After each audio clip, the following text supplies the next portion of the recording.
we are going to start. We are in the section called the sixth sense. That's the section that's going to be. So, Torah itself is like a web. It's all tied up. It's all connected from any angle. You can get to the same place. The idea of Torah, the main idea, is to guard your thoughts. We were talking about this document an hour ago, about the document of guarding your thoughts.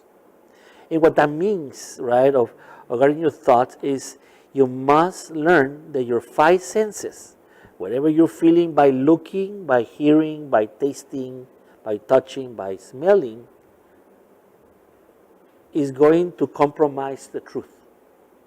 It doesn't matter how true observant are you are not looking at the whole picture. And because you're not looking at the whole picture, right, you cannot make decisions and allow your feelings to take over on something that is not 100% truth. And remember what I told you last week is the reason that Adam and Eve really got away from the garden is because they place good and evil instead of truth and false. If they were to stay in the base of true and false, they would never got out of the garden. They got out of the garden because they felt it was bad for them. Being naked and being like they were not good enough anymore because they were measuring things in good and evil. If they were to stay, right, they were to stay in the truth and false, we will still be there right now. And so, bless you.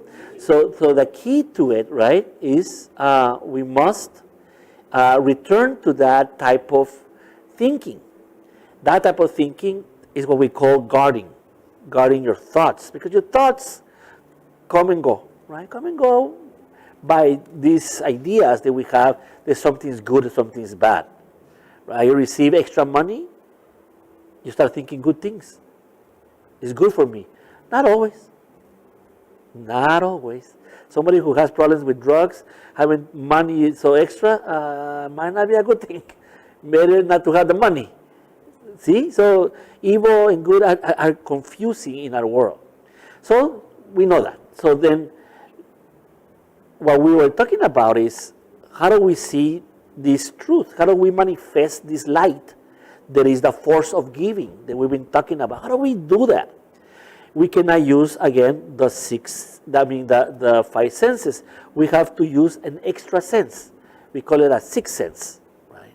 And in this sixth sense, there's other four more. So it's five, really. At the end, there's 10 senses. 5, which are the natural ones, and 5 who are the upper worlds.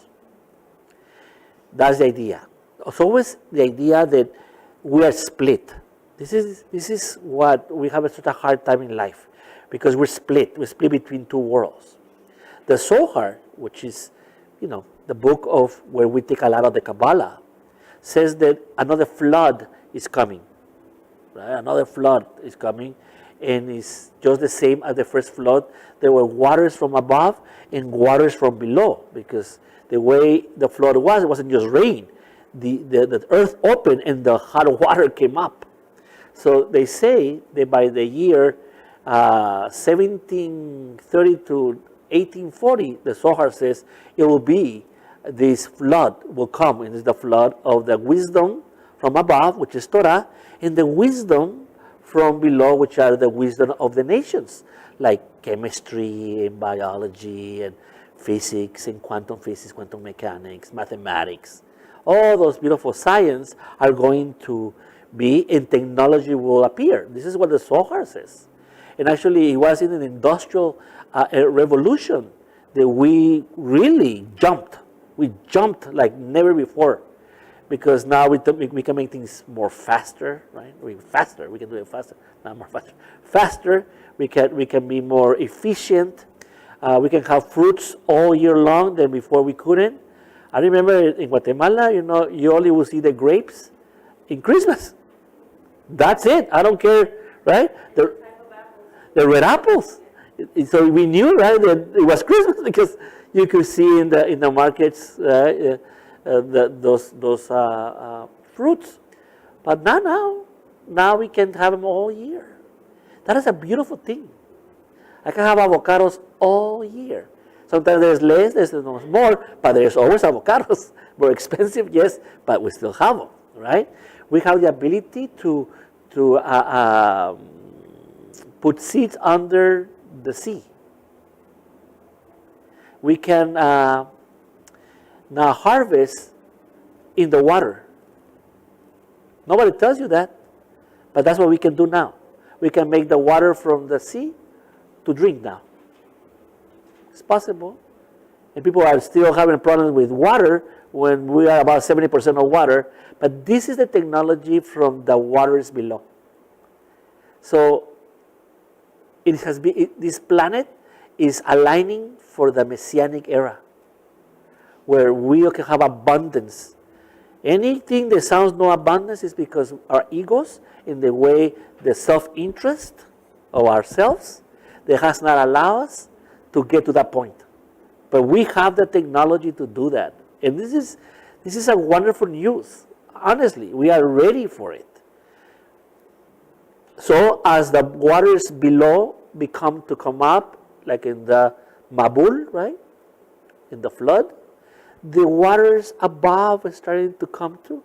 And it was about 1840, right? When Kabbalah started to become more mainstream. It took them almost a century after, a little more than a century, but eventually today you have the opportunity to listen to a science that was prohibited even for the most righteous people in their time.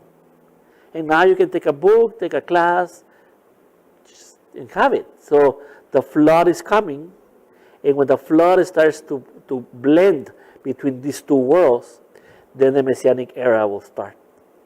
And this is going to be paradise again. That's why we struggle right now. You know, like I always say, Tijuana is not Mexico. I know it's in Mexico, but it's not Mexico. Tijuana is a bridge between two worlds. Not a very nice place. In some areas, a beautiful place in others. But it's not Mexico. Mexico, you have to go deeper, right? And you start seeing true Mexico. Same here. Right now, we're in the bridge. And that's why things look the way they look, and we feel how we feel. Sometimes we feel that we can do it, sometimes we can't. But it's because we're in a transition. I think that the hardest thing in your school years, not university, but school years, I think is junior high. Because you're not really, what are you there, right? You're in your 13, 14s, and 15s. You're not an adult. You cannot go to things because you're not old enough. And when you get to high school, right, 16, 17, starting to feel more like you're available, you can do more things. So that junior high bridge from high school to elementary, that's where we are right now. And that's why we have so much abundance. You can eat anything right now. You tell me what type of food you want to eat and let's go. We'll find it. Tell me since when did we have that? Never. We have it, but still we have such much problems like understanding who we are, right? So you have these discrepancies. So in order to help us to do that, I think the sixth sense could be it. So I'm going to read what Ashlag talks about this. Any questions? You guys are so loud today, so are we okay with this? Yes. You talk about not labeling things from good and bad. What about when you feel like bad energy? So you didn't understand. Remember the class yesterday, right? So we have things that you can break them down. We call them anatomic, right? That means little pieces, like atoms and charges and all that. And you can see more of a general and complete picture. Right? Are the two sciences of quantum mechanics and classical physics, right? So in that case, if you're looking at that just split, then you have bad energies. If you see it in the big picture, there is no such thing as bad energies. They're all good energies. So it's depending on the state that you're in. That's why we were saying yesterday, if you're not mature enough, you shouldn't be living in an atomic world. You should be living always on the general. Everything is good. I'm okay. I'll be okay. How? I don't know. I know that at the end of the day, I'm going to be okay. And that's a good place. But that's a naive place also. Because you're not going to understand life. So eventually you need to eat from that tree of good and evil, the knowledge, so that you can understand things. But you cannot eat it until you're mature enough. It's kind of like if you're a doctor and you see people dying because of the pandemic and that, and you freak out, you shouldn't be a doctor. You need to get out of there. Go and find something else. But if you are true doctor, that's your passion. That people are dying, but you are looking for the one you saved. Everything is good. Why? 40 died on me, but one I saved. Man, that was a great day. But if you're in a mature doctor, you're going to think only about the 40 ones that would die on you and never saw the one that you saved. That's the idea. So there's two worlds to see it. So at the end, you have to blend them in, just like we said, we have to blend in. But you have to be mature enough to blend in. So you still have to stay on the general side, which is eating from the tree of life and just looking at the good things. So it sounds naive, I know. If you tell me, the war is going to be bad. If I'm in this world, I say, no, it's good. There's a reason why people are going to die there. It's kind of crazy. But naive because there's going to be a lot of suffering also. But I need to learn to come back to the general. So I can travel to the more specific, but I have to have the ability to go back to the general. Kind of like Tijuana. You go to Tijuana because you need to do some things. You want to do some things that you cannot do here. That's fine. But you don't want to get stuck there. If there's nothing else to do for you there, you have to come back. Yeah, it's kind of finding the balance of, because sometimes here in this world, in the United States, is not real.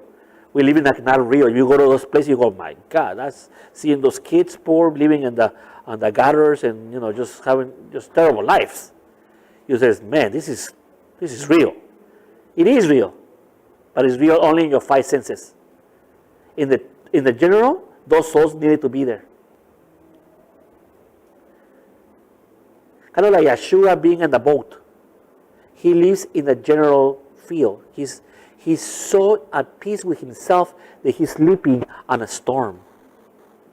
But the disciples are all living in the other side. And they're going wild. Yahshua has to wake up and says, okay, I'll come down. I'm going to bring my general idea and put it on the particular idea so they can blend in and we're going to be okay. And what he do is, he shut up the sea and quiet the winds. It's bringing your faith into your chaos and fix it. And go back. To get more charge and go back to your chaos and fix it. Anyway, that's all you can do in this world, is to fix. That's what we call it tikkun. We fix things. We do not collect things. That's what we try to do. The serpent in Hebrew, right, we talked about yesterday, arum, which means clever, also means a collector. You don't want to collect memories. I help you. You need to blend them in and say, this is my life. Everything that has happened to me, the good, the bad, and the ugly. This is my story. Something like that. Does that make sense? Yeah? Okay. All right, here we go. So I'm going to read it and see what you guys think. Okay. All right. The sixth sense. The how of reception in Kabbalah is all about perceiving the spiritual world. A world invisible to the five senses, but one we certainly experience in some way. If everything you perceive depends on your senses, it stands to reason that all we need to sense the spiritual world is a special sense that perceives it. In other words, we don't need to look for anything outside ourselves, but we need to cultivate a perception that already exists within us, that lies dormant. In Kabbalah, This perception is called the sixth sense. So what is it saying? You have to learn your way. Yeah, you have to learn to cultivate wherever that sixth sense is, and you can see beyond the practices. Okay. When your pineal gland opens, that's when you're actually conscious. And that's supposed to be your third eye. Yeah, you're getting more into Hinduism and the style.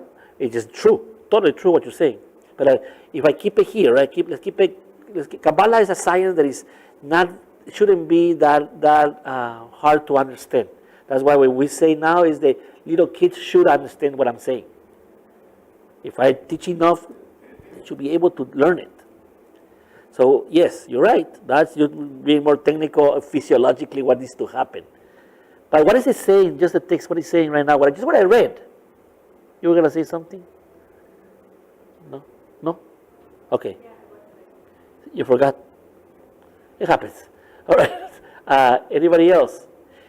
What he's saying is the five senses, listen, is only look at the outside. The sixth sense is the only one who's seeing inside of you. You need to see inside of you. You need to sense you inside of you, not through things. If I drink alcohol, I feel my external, not myself.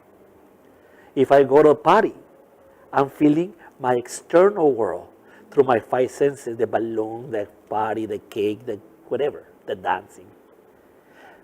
But there is a sixth sense where you can sense you and cultivate you. And it's through you that you're going to find the truth.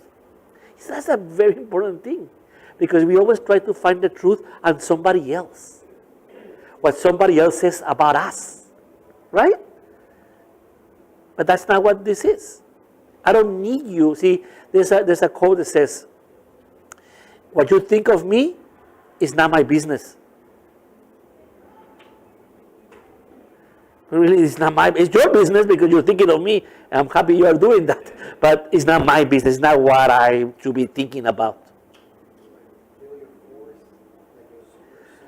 Yeah, you must feel your soul. If we're going to learn to Kabbalah how to feel it. And if we can feel our soul, then the external world, I don't need to trust it. Because I know exactly what I feel about me inside, not through the external world.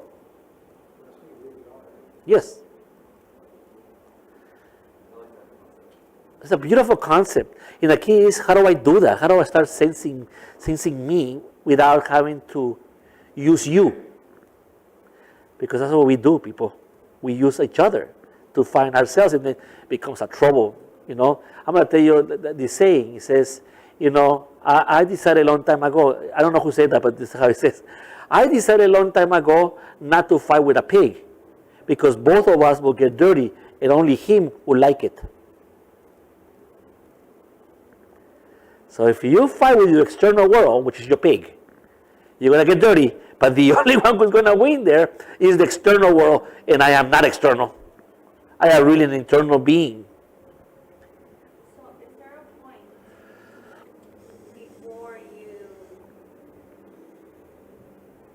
how do I put it, so like a certain age where you actually have this in you, and then it kind of falls asleep per se, and then it's up to you to wake it up? Is that? Yeah. Or through age, the knowledge, and then you awaken that part of you? I would think the second one is more truth to it. I think there's a point where you lost it, and it's when you were going to be conceived. You lost it right there. But doesn't the Torah kind of say to wait till you're at least 40 so you can be mature enough to handle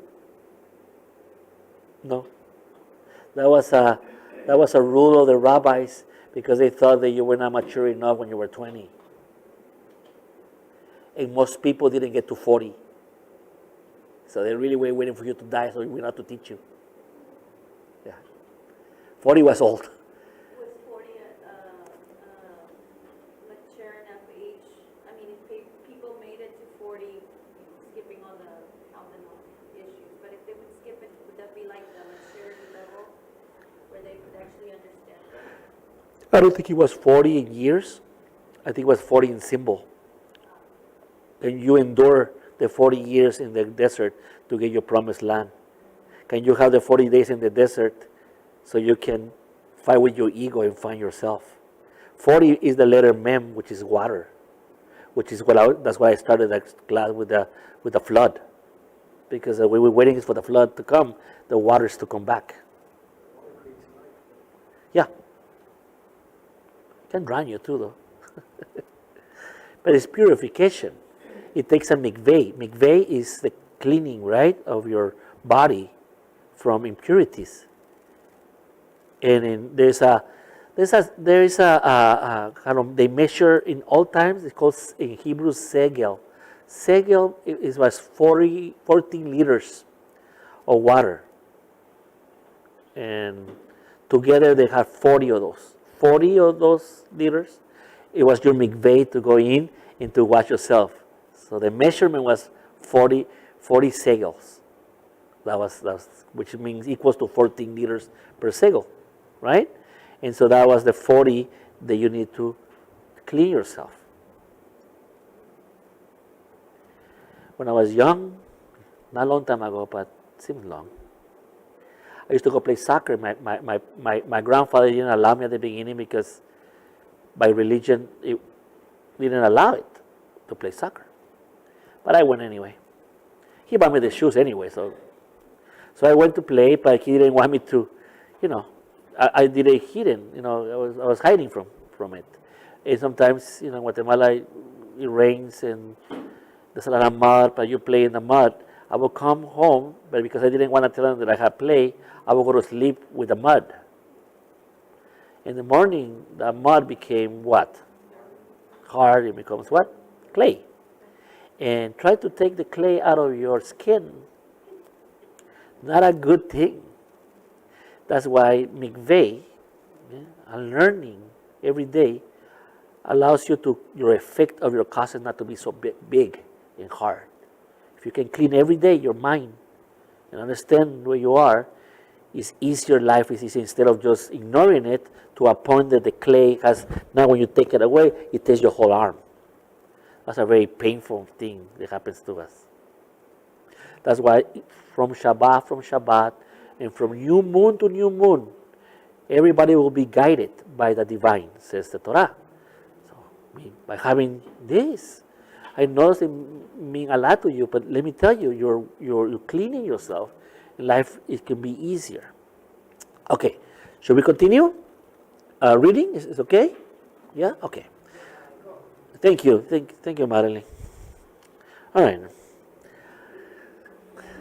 Actually, the label is misleading. It's not a sense in the everyday physiological meaning of the word, but because it enables us to perceive something that we otherwise wouldn't perceive. Kabbalists have just decided to call this different meaning of perception, the sixth sense. Here's the Kabbalah crux of it all. Here we go. This is the main thing. Are we ready?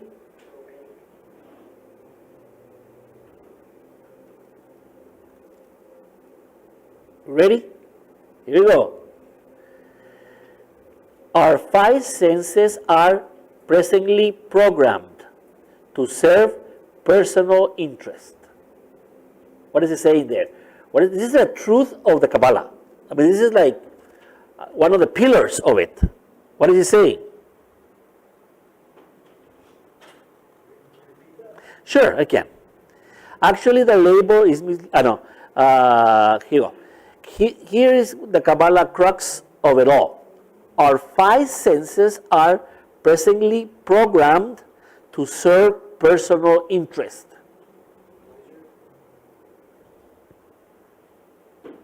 What is it saying?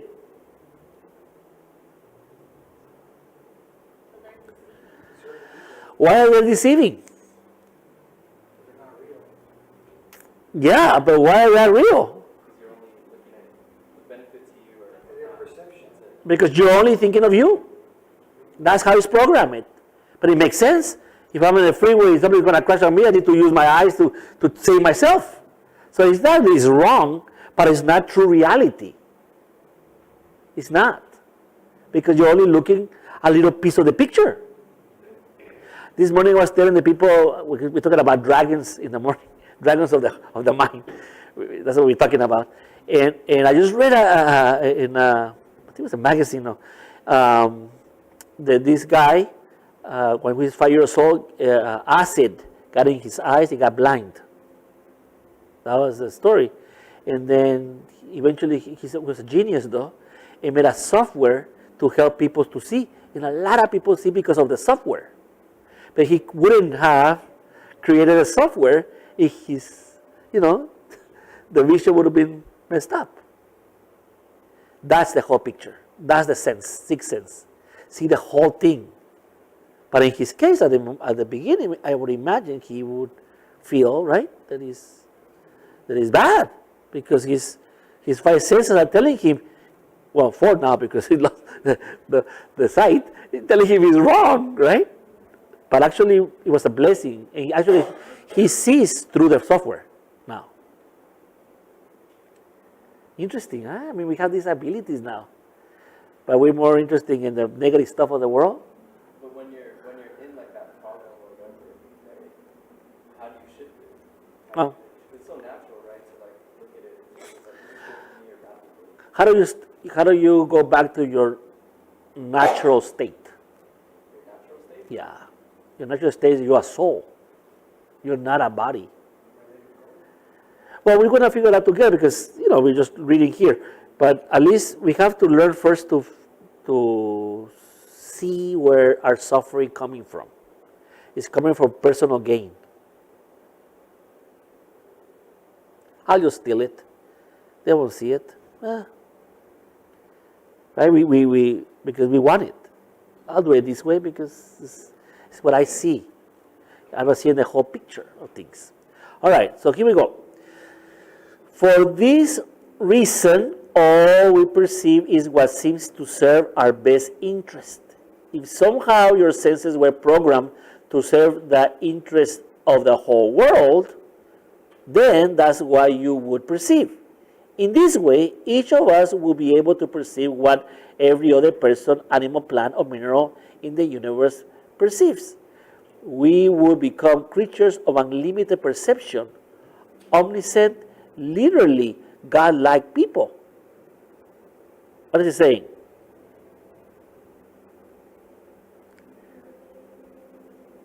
We wouldn't be self-centered.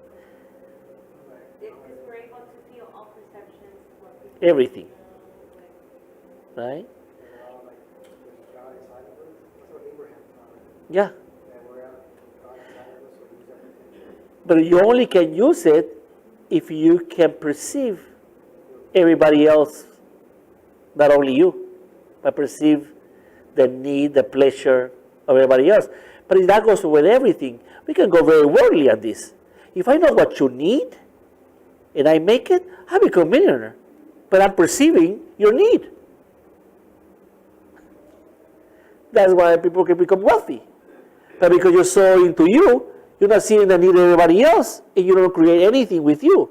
But when you see somebody else's needs, you can become like God. Well, get the guy who got the vaccine for polio. He was thinking more about not him, right? And he worked when, it was contagious. I mean, when he worked with people, he doesn't have a shot because he saw the need. He saw beyond his need. And through seeing the need of others, he created this magnificent shot that you don't have to worry about what polio is. Who cares? Shouldn't even study no more. It's gone. It's done. Right? But he saw more than himself. He didn't have no problem with polio, but he needed the one who did the penicillin and all those guys always were thinking. I'm not saying you're good and you're Madre Teresa and you're caring for the world. I'm just saying you perceive the need of others, and with that, you can become. Yeah. It's an empathy, compassion in the spiritual world, but I'm just giving you a worldly, like even the most lowest part of this idea. Even if it's a selfish reason, but you will really look at the need of somebody else, you can become. I mean, somebody thought about clips. Somebody, yes, that clip he became a millionaire. But he saw the need, right? People shuffling things. And done. Millionaire. That's Kabbalah. Oh, the light. Bless him for thinking of everybody else. Does that make sense? Okay. Should we continue? We have 15 more minutes. You're okay? You seem dizzy for me. No? Okay, here we go.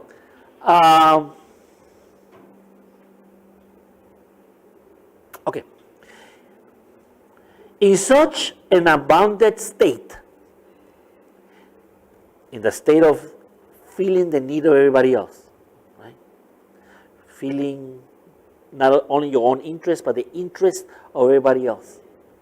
In that abundant state, even the five senses will be used in a very different way. So it's not that I'm not going to use my senses, but now I'm using a sixth sense and I'm seeing something else. And I'm going to use my five senses to get what I need to get, or to help, or to do. So it's not that I'm going to say I need to be blind, no. It's just that the sixth sense changes the perception for interest alone to share with everybody else what I am. And again, this is not money, this is not a thing material, it is you that are giving it. What if you don't want to? That's your self-interest. That's not your natural state. You are happy when you're sharing. You. That's when you are the happiest person. So if you don't pay attention, you don't respect, you don't look, you don't do, you are not in your natural state and you suffer. Is that why your body creates serotonin?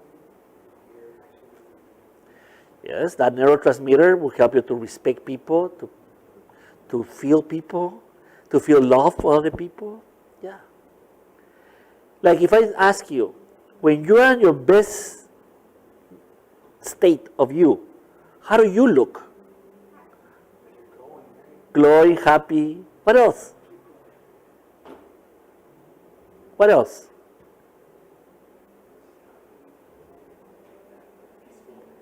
Yes, hijo.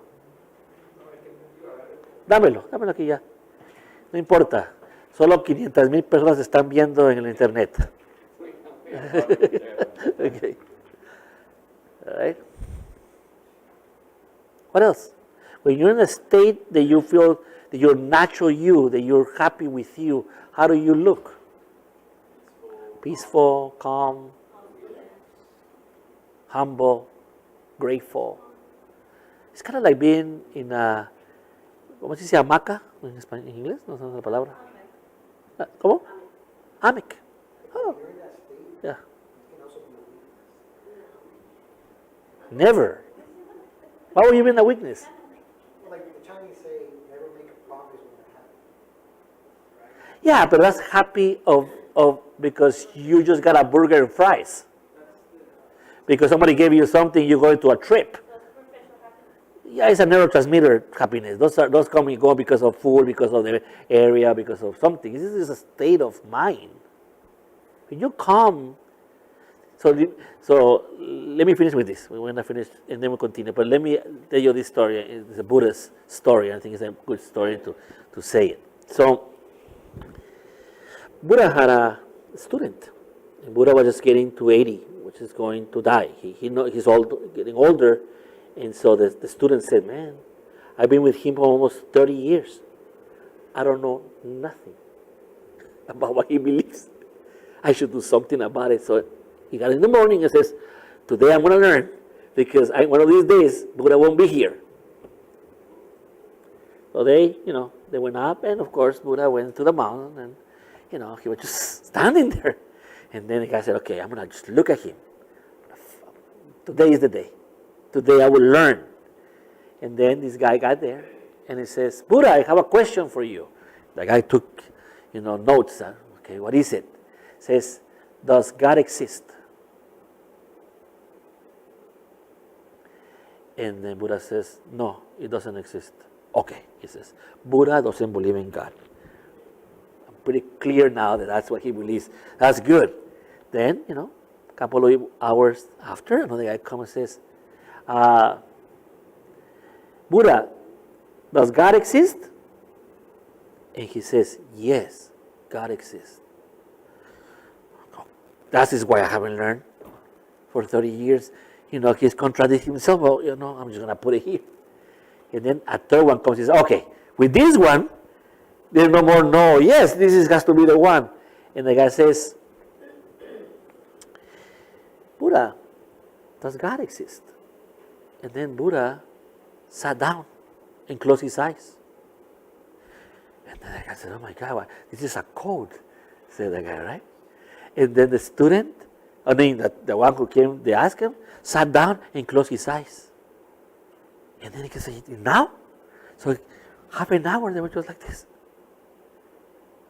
He says, there's something here. Then Buddha opened his eyes. The guy who asked opened his eyes. They both got up. The one who asked went and hugged him.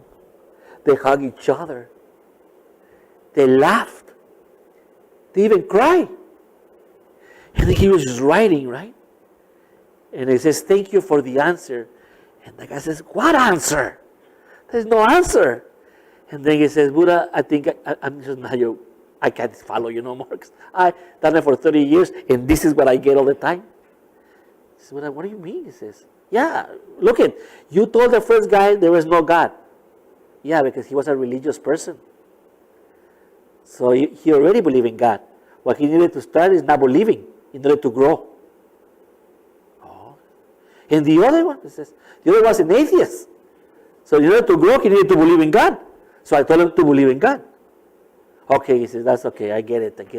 But the third one, what happened there? He says, the third one, huh? The third one, he was a Kabbalist. He came and sat down. And so he says, do you believe, is there a God? Buddha says, I'm just going to sit down and feel God. You feel God, and when we both feel God, we'll get up, hug each other, and God has existed only inside of us. And that was the answer. This is what Buddha believed. This is what Kabbalists believe.